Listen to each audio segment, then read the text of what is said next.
नमस्कार दोस्तों, इस वीडियो पे हम बात करेंगे बायोलॉजी का एक काफी ज्यादा महत्वपूर्ण क्वेश्चन जो कि आपका होने वाला है डीएनए की संरचना का वाटसन एवं क्रिक मॉडल। यानी कि जो वाटसन और क्रिक ने डीएनए संरचना का मॉडल दिया था, इसको आज के इस वीडियो में मैं आपको पूरा समझाने वाला हूं कि कैसे क्या इसमें उन्होंने समझाया था, क्या क्या उन्होंने तथ्य सामने रखे थे, जिससे कि पूरा का पूरा मॉडल एक तरीके से उन्होंने प्रूव करके हमारे सामने रखा था। ठीक है ना। तो चलिए, वीडियो काफी इंपॉर्टेंट है, आपको पूरा अंत तक वॉच करना है और इस वीडियो को देखने के बाद आपका ये जो वाटसन और क्रिक मॉडल है पूरा अच्छे तरीके से जो है क्लियर हो जाएगा। देखिए, उन्होंने बताया क्या था यहाँ पर आपसे मैं सबसे पहले आपको बताना चाहता हूँ। उन्होंने एक जो संरचना है ये पूरा का पूरा देख सकते हैं, आपके सामने चित्र है। अब इसमें आप सोचेंगे कि भैया यहाँ पर P+S+A+T ये सब करके आप हो सकता है थोड़ा बहुत समझ जाएंगे, लेकिन फिर भी यहाँ पर कुछ चीज़ें हैं जो कि आपको कंफ्यूज करेंगी। तो इसके लिए आपको टेंशन नहीं करना, यहाँ पर इस वीडियो को पूरा अंत तक वॉच करना है, आप अच्छे तरीके से इसको समझ जाएंगे। चलिए, सबसे पहले उन्होंने क्या बताया, देखिए। तो डीएनए दो पॉलीन्यूक्लियोटाइड श्रृंखलाओं से बना अत्यंत जटिल यौगिक है। दोनों पॉलीन्यूक्लियोटाइड श्रृंखलाएं एक विशिष्ट विधि से कुंडलित रहती हैं। यानी कि उन्होंने क्या प्रूफ किया, उन्होंने बताया कि जो डीएनए है हमारा डीऑक्सीराइबोन्यूक्लिक एसिड जिसे बोलते हैं, ये दो पॉलीन्यूक्लियोटाइड श्रृंखलाओं से बना होता है। जैसे आप अगर एक देखें तो ये आपके सामने एक 5' लिखा है और एक 3' लिखा है। तो इधर की ये एक न्यूक्लियोटाइड हो गई, ठीक है ना, श्रृंखला, और दूसरी आपकी ये श्रृंखला हो गई। मतलब मैंने बनाया वैसे बराबर से नहीं बनाया है, लेकिन फिर भी आप समझ सकते हैं। तो ये आप अच्छे से बनाएंगे ना, ये मतलब जो है बराबरी से। तो ये दो न्यूक्लियोटाइड श्रृंखलाएं हैं, दो श्रृंखलाएं हैं, ऐसे ऐसे चलती रहती हैं। तो यही उन्होंने पहले बताया कि दो पॉलीन्यूक्लियोटाइड श्रृंखलाओं से बना एक अत्यंत जटिल यौगिक है। दोनों पॉलीन्यूक्लियोटाइड श्रृंखलाएं एक विशिष्ट विधि से कुंडलित रहती हैं। मतलब एक विशिष्ट विधि का मतलब यह है, एक तरीके से क्या करती हैं, विशिष्ट विधि से कुंडलित रहती है, मतलब एक दूसरे के ऊपर चिपकी हुई रहती हैं। अब इसके बाद उन्होंने क्या कहा, देखिए, तथा प्रत्येक श्रृंखला में सहस्रों यानी हजारों न्यूक्लियोटाइड होते हैं, हजारों न्यूक्लियोटाइड्स होते हैं। अब इसके बाद देखिए यहाँ पर फिर क्या बताया गया, 1953 में वाटसन एवं क्रिक ने इस मॉडल को नोबेल मतलब दिया था, और 1962 में उनको इस काम के लिए जो है एक नोबेल पुरस्कार भी प्राप्त हुआ था। मतलब वाटसन क्रिक ने 1953 में ये डीएनए का मॉडल प्रस्तुत किया था, जो मैंने आपको चित्र भी दिखाया, और 1962 में उनको इस काम के लिए, इसके लिए उनको नोबेल पुरस्कार भी मिला था। ठीक है ना। अब बात करते हैं स्ट्रक्चर कैसे आखिरकार यहाँ पर उन्होंने दिया। तो ये समझना सबसे इंपॉर्टेंट है, क्योंकि यहाँ पर आपने देखा कि P है, T है, A है, ऐसे करके लिखा गया है, कहीं पर 3' है, कहीं पर 5' है। अब आप कंफ्यूज हो सकते हैं ना, तो इसके लिए यहाँ पर ये चीज़ आप समझिएगा संरचना कैसे है, ठीक है ना, पूरी की पूरी। तो देखिए, सबसे पहले डीएनए का स्ट्रक्चर, यानी कि स्ट्रक्चर ऑफ डीएनए। तो उन्होंने क्या बताया, प्रत्येक डीएनए अणु 3 प्रमुख घटकों से मिलकर बनता है। यानी कि जो डीएनए होता है इसमें 3 घटक होते हैं। कौन कौन से घटक होते हैं आप समझिएगा। तो डीऑक्सीराइबोज शर्करा होती है पहले, सबसे पहले तो, है ना। डीएनए में एक क्या होता है, पहले उसकी शर्करा पाई जाएगी, और फिर होता है फास्फेट समूह, ठीक ना, फास्फेट होता है, और एक आपका होता है नाइट्रोजनी क्षार, ठीक ना, नाइट्रोजनी बेस। तो ये 3 चीजों से मिलकर बनता है डीएनए, ठीक है। अब इसमें देखिए, जैसे P हो गया, P तो आपका फास्फेट है, ठीक है ना। S आपका क्या है, इसकी शर्करा है, जो इसमें डीऑक्सीराइबोज शर्करा पाई जाती है।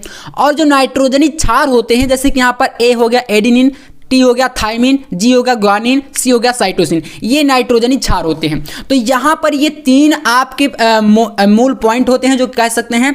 और क्षार में आपके 4 प्रकार के क्षार इसमें पाए जाते हैं, एडिनिन, ग्वानिन, साइटोसिन, थाइमिन। और यहाँ पर जो आपका आर्यन हो जाता है, उसमें आपका थाइमिन की जगह पर यूरेसिल आ जाता है, इतना जो है उसमें फर्क हो जाता है। तो ये 3 इसके प्रमुख पॉइंट होंगे। अब इसके बाद चलिए यहाँ पर इसका स्ट्रक्चर समझिए। स्ट्रक्चर में सबसे पहला पॉइंट कह रहा है कि डीएनए का प्रत्येक अणु 2 पॉलीन्यूक्लियोटाइड श्रृंखला का बना होता है, जिनका व्यास लगभग 20 एंगस्ट्रॉम होता है। यानी कि आपसे पहला पॉइंट कह रहा है कि जो डीएनए होता है ये 2 पॉलीन्यूक्लियोटाइड श्रृंखलाओं का बना होता है, जिनके बीच का डायामीटर यानी व्यास कितना होता है, 20 एंगस्ट्रॉम। तो यहाँ से देखेंगे अगर आप लोग 5' से 3', ये आपका इनके बीच का व्यास है, ठीक है ना, दोनों श्रृंखलाओं के, और इसके बीच का जो पूरा व्यास है वो कितना है, 20 एंगस्ट्रॉम। अब इसको अगर आप मीटर में चेंज करना चाहते हो तो कर सकते हैं, 20 × 10 घाते -10, माने कि एंगस्ट्रॉम को आप जानते हैं कि मीटर में बदलने के लिए 10 की पावर -10 मीटर आप कर देते हैं। तो ये आपका हो जाएगा किसमें, मीटर में। तो इतना आप समझ गए पहला पॉइंट। अब इसके बाद ये फर्स्ट पॉइंट यही कह रहा है। सेकेंड पॉइंट जो कह रहा है आपसे, इसको समझिए। दूसरे पॉइंट में कहा गया है जो प्रत्येक पॉलीन्यूक्लियोटाइड में फास्फेट तथा शर्करा समूह एकांतर क्रम में जुड़े होते हैं और फास्फेट समूह एक तरफ ही श्रृंखला के शर्करा के 5' कार्बन तथा दूसरी तरफ के 3' कार्बन से जुड़ा रहता है। यानी कि कह रहा है आपसे ये पॉइंट कि जो हमारा यहाँ पर ये पॉलीन्यूक्लियोटाइड श्रृंखलाएं चल रही हैं 5' और 3', इसमें फास्फेट ग्रुप यानी P और शर्करा यानी S एकांतर क्रम में जुड़े, मतलब P+S P+S हर एक श्रृंखला में, चाहे दूसरी वाली ले लीजिए इसमें भी P+S ऐसे करके ये चलता रहता है, मतलब एकांतर क्रम में ये जुड़ा रहता है, चाहे 5' को बात करें चाहे 3' की, दोनों श्रृंखलाओं में ऐसा होता है। ठीक है, तो दूसरा पॉइंट उन्होंने ये बताया इसमें। ठीक है, इसको समझ गए आप लोग। अब इसके बाद देखिए तीसरा पॉइंट उन्होंने क्या क्लियर किया था वाटसन क्रिक ने। तो थर्ड पॉइंट में बताया गया है कि दोनों पॉलीन्यूक्लियोटाइड श्रृंखला नाइट्रोजन क्षार द्वारा जुड़े होते हैं। नाइट्रोजन क्षार समझ रहे हैं, जो कि मैंने बताया एडेनिन, ग्वानिन, साइटोसिन, थाइमिन, है ना, ये होते हैं नाइट्रोजन क्षार। तो ये पॉलीन्यूक्लियोटाइड नाइट्रोजन क्षार से जुड़े होते हैं, जिसमें एडेनिन, थाइमिन से हाइड्रोजन बंध के द्विबंध द्वारा और ग्वानिन साइटोसिन के हाइड्रोजन के त्रिबंध से जुड़ा होता है। देखिए बहुत सिंपल पॉइंट है, यहाँ पर कुछ नहीं करना। आपसे कह रहा है कि जो इसमें नाइट्रोजन क्षार है डीएनए में, इसमें जो आपका एडेनिन है ये थाइमिन के साथ डबल बॉन्ड से, यानी कि द्विबंध का मतलब डबल बॉन्ड से, देखिए ये हाइड्रोजन बंद होते हैं, ग्रीन ग्रीन जो आपको दिख रहा है, इसमें आपका एडेनिन थाइमिन के साथ डबल बॉन्ड से जुड़ा रहता है। समझने का प्रयास करना है, बहुत ही सिंपल है, ज़्यादा इसमें कुछ खास मतलब है नहीं। नाइट्रोजनी क्षार जो होते हैं एक बार फिर समझ लीजिए, यहाँ पर जो नाइट्रोजनी क्षार हैं ये आपके एडेनिन जो है थाइमिन के साथ डबल बॉन्ड से जुड़ता है, और जो ग्वानिन है यानी कि जो आपका जी है, ग्वानिन का मतलब जी है ना, और साइटोसिन का मतलब सी, तो ग्वानिन जो है वो साइटोसिन के साथ यहाँ पर किससे जुड़ता है, तो त्रिबंध यानी कि ट्रिपल बॉन्ड से। और यहाँ पर जो ग्रीन ग्रीन आपको दिख रहा है ये पूरा हाइड्रोजन बंध है इसके, ठीक है ना। तो अब आप यहाँ पर पूरी दोनों श्रृंखलाओं में नीचे तक आप देखते चले आएंगे, यहां तक आपको सिर्फ और सिर्फ यही चीज दिखेगी, एक ए जो है आपका टी के साथ डबल बॉन्ड और जी के साथ आपका ट्रिपल बॉन्ड बनाता है यानी कि जुड़ता है।